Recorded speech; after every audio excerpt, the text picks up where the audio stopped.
সন্দেহের বশে সাজা না দেওয়া হয়, আসলে খতিয়ে দেখা উচিত। এই সৌরভ চক্রবর্তীর সঙ্গে যোগাযোগ করা হয়েছিল, তিনি দাবি যেটা জানিয়েছে যে তার সঙ্গে একাধিকবার কথা হয়েছে এবং সে জেনে শুনে এটা পোস্ট করেছে। তাহলে সেটা আইনের কি আছে, তিনি যদি এরকম করে থাকেন আর কতটা অপরাধমূলক কাজ সেটা আইনের কি ধারা এটা আমার জানা নেই, সেটা দেখবে যারা আইনের রক্ষক, পুলিশ প্রশাসন, কোন ধারায় বিচার হতে পারে, কি হতে পারে, কি সাজা হতে পারে।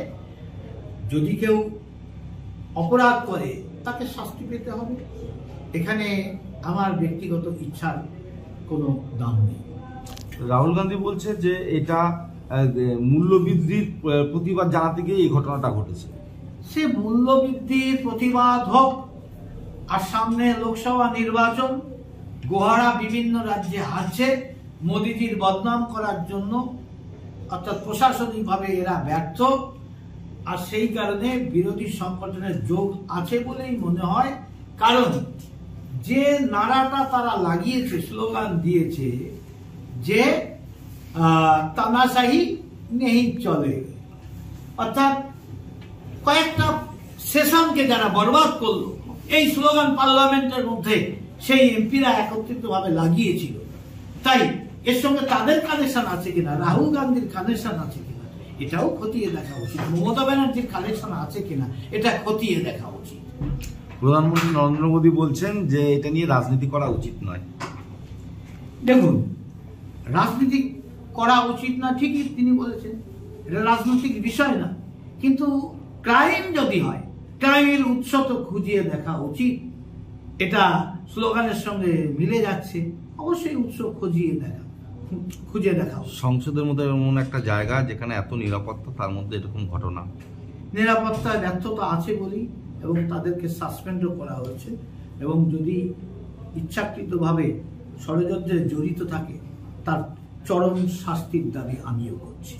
সেদিন তো আপনি ছিলেন সংসদে, কিরকম মানে অবস্থাটা? আমি সংসদ এরিয়ার মধ্যে ছিলাম, তখন আমি ওখানেই এনএসি ভবনে ডাক্তারের সঙ্গে অ্যাপয়েন্টমেন্ট ছিল বলে ডাক্তারের কাছে গেছিলাম। 5 মিনিট আগে যেখানে ঘটনাটা ঘটেছে ওখানেই আমি বসেছিলাম।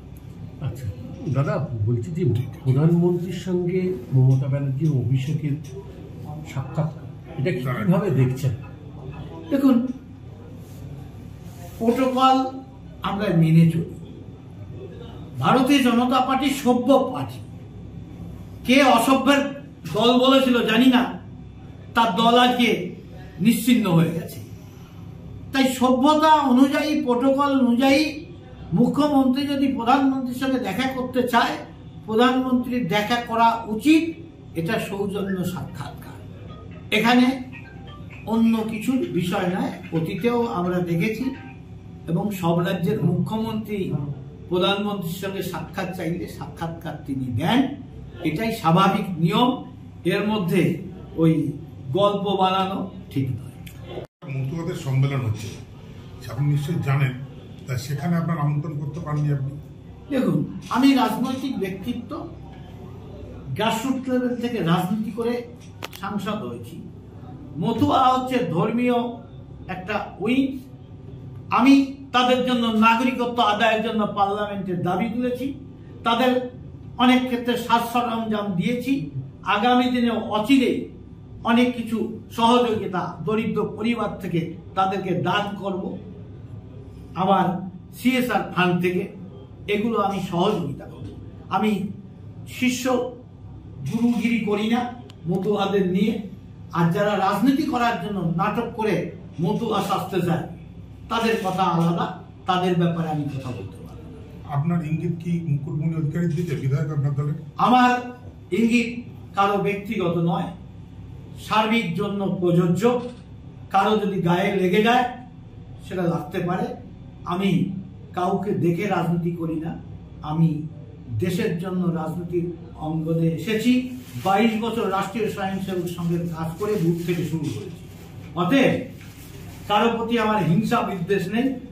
আমি নর্মালি নিয়মের কথা আমি বলছি।